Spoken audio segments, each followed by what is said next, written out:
yra.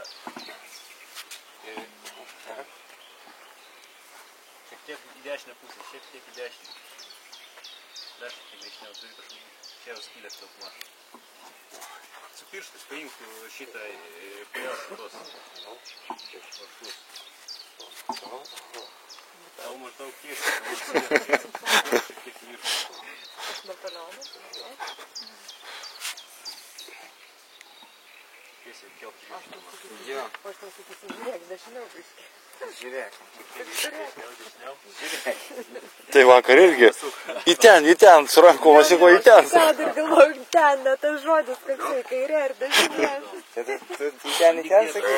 Atrodėte gražiai, ne tai, kad į ten, dar į ten, nu ten, va ten. Ne, aš vairavau savo vairą, nes aš galvoju, jeigu aš nevairuosiu, tai aš nežinosiu, kur kairė, kur dešinė. Nes aš vienu momentu atgal atsisukau ir galvoju, šitą vis tiek kažkaip sukti reikia. Darytum kaip geriausiai. O tu kaip?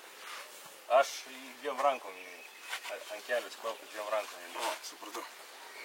Gali būti. Nu, jau kepas šašlyką. Nu štai pagaliau ir Jaroslavas pasimeldė. Bet žiūrėk, va, matai, ant kelio atsiklaupė ir iš karto skabinė. Padangų dievams. Nuo rakto. Raktas, va, tau iš dešinės. Dar dešiniau. O čia... Šitą, nuo šito nuimk tą galvutę, nuo rakto tą galvutę nuimk ir uždėk vaštą ant galvutę. Šito nuimk galvutę. Nuimk galvutę nuo rakto, va, teisingai. Bet ir, nu... Pames ratą. Nepames, gerai. Ne, jeigu jau užsidėjo, aš prie, kad jau užsidėjo laikyti. Jo, dabar jau tik stepinė darbės.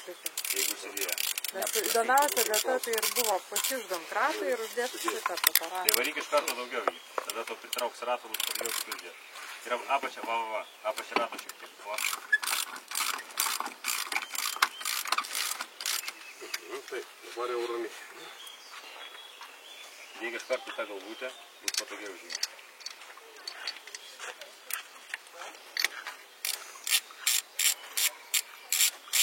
Atrodo tik ir bepračiai, ne?